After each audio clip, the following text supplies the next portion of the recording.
یاد رکھو، علماء دیوبند اور اہل دیوبند یہ واحد وہ جماعت ہے جس نے لوگوں کی قدم قدم پہ خدمت کی ہے، اپنا مال لگایا، اپنی جانیں لگا دی، اور اپنے خون کی ندیاں انہوں نے بہائی ہیں۔ آج جو یہ ہندوستان آزاد ہے، اس کے پیچھے بھی علماء دیوبند کی بے شمار قربانیاں ہیں۔ آج ہندوستان کو علماء دیوبند نے آزاد کرانے میں جو کردار ادا کیا ہے، جو رول ادا کیا ہے، وہ بے مثال ہے، وہ لا نظیر ہے۔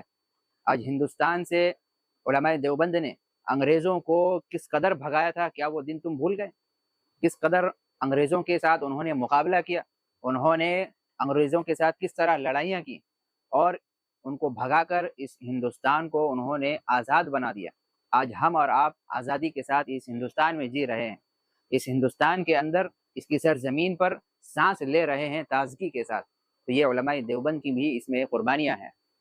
اور اگر علماء دیوبند اس وقت اپنی قربانی نہ دیتے، اپنے خون نہ بہاتے، اپنا مال نہ لگاتے، اپنی جان نہ لگاتے، تو آج یہ انگریز ہمارے اوپر حکومت کر رہے ہوتے اور ہم ان کی غلامی کر رہے ہوتے۔ یہ کیا بات ہے کہ علماء دیوبند قدم قدم پہ لوگوں کی خدمت کرتے ہوئے نظر آ رہے ہیں۔ کورونا کال میں آپ دیکھ لیجئے کس طرح سے علماء دیوبند نے لوگوں کی خدمتیں کی ہیں، بلڈ ڈونیشن کیا ہے، اور اسی طرح آکسیجن فراہم کیا لوگوں کو، جو بھی ضرورتیں ان کی تھی ان کی پوری کی گئی۔ اسی طرح طوفان، آندھی، بارش، امفان جو بھی آیا، غیر مسلموں کو بھی انہوں نے گھر بنا بنا کر دیا ہے، جن کے گھر اجڑ چکے تھے ان کے گھروں کو انہوں نے آباد کیا ہے۔ یہ ہے ایک واحد جماعت جسے اللہ تبارک و تعالیٰ نے خدمت کے لیے منتخب کیا ہے۔ اور آج کیا بات ہے کہ انہی کے بیسک حقوق چھیننے کی بات کی جا رہی ہے، انہی کے وقف پراپرٹی کو چھیننے کی بات کی جا رہی ہے۔ یہ کیا ناانصافی والی بات ہے کہ ہم ان کے آباء و اجداد سے جو چیزیں چلی آ رہی ہے، جو انہوں نے اپنی محنت سے جس چیز کو کمایا ہے، حاصل کیا ہے، اور پراپرٹی جو مسلمانوں کے آج قبضے میں ہے، وقف پراپرٹی، اسے چھیننے کی بات کی جا رہی ہے، اور اسے حاصل کرنے کی ناکام اور ناپاک سازشیں کی جا رہی ہے۔ آج یہ اپنے حق واپس لینے کے لیے آواز بلند کرنے پہ مجبور ہو رہے ہیں۔ تو کیا ہمیں ان کی قربانیاں دکھائی نہیں دے رہی ہیں؟ کیا ہم حق دیکھنا نہیں چاہتے؟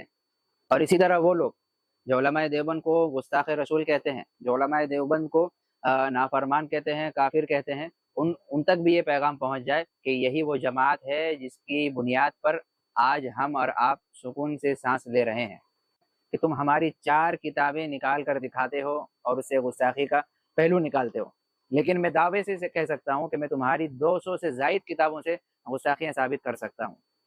اور جب ہم کہتے ہیں تو تم بیجا تعویلات کرتے ہو، حالانکہ ہماری کتابوں کو نہ تم نے کبھی سمجھا ہے، نہ سمجھنے کی صلاحیت ہے تمہارے اندر، نہ قیامت تک تم اس چیز کو سمجھ سکتے ہو۔ جس طرح تم نے قرآن کریم کو نہیں سمجھا، جس طرح تم نے حدیث پاک کو نہیں سمجھا، اسی طرح تم نے ہماری کتابوں کو بھی نہیں سمجھا۔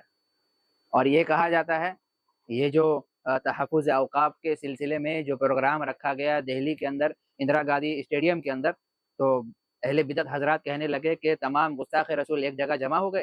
استغفر اللہ، تم انہیں گستاخ رسول کہتے ہو جو اپنے ملک کے لیے، اپنے حق کے لیے، اپنے وطن کے لیے، اپنے اوقاف کے لیے جو آوازیں بلند کر رہا ہے؟ اس میں کیا صرف ہمارا ہی فائدہ؟ اس میں تمہارا بھی فائدہ ہے۔ تو مسجد تمام کی تمام اللہ تعالیٰ کا گھر ہے، اس میں صرف دیوبندیوں کی مسجد کی حفاظت نہیں ہوگی، بلکہ اس میں تمام مسلمانوں کی مساجد، درگاہیں، مکاتب، مدارس اور خانقاہیں، جو بھی چیزیں وابستہ ہے مسلمانوں سے، اور جو بھی اوقاف کے اندر جو بھی پراپرٹی اور جائیداد آتی ہیں، تمام کی حفاظت کی خاطر آواز کو بلند کیا جا رہا ہے۔ تو کیا لگتا ہے تمہیں ہمارے اس عمل سے تمہیں کیا تکلیف ہو رہی ہے؟ خود تمہیں کچھ کرنا نہیں ہے، نہ تم نے آوازیں بلند کی، نہ تم نے اس کے خلاف احتجاج کیا ہے، نہ کوئی اس کے عنوان پر کوئی بات چیت، نہ کوئی کانفرنس، نہ کوئی کنورسیشن، کچھ نہیں۔ ہوش کے ناخن تک نہیں لے رہے تم۔ علماء دیوبند کے محنتوں پر، ان کے ٹکڑوں پر تم پل رہے ہو، اور انہی کو گستاخ اور کافر کہتے ہو۔ شرم تو ہے ہی نہیں تمہارے اندر۔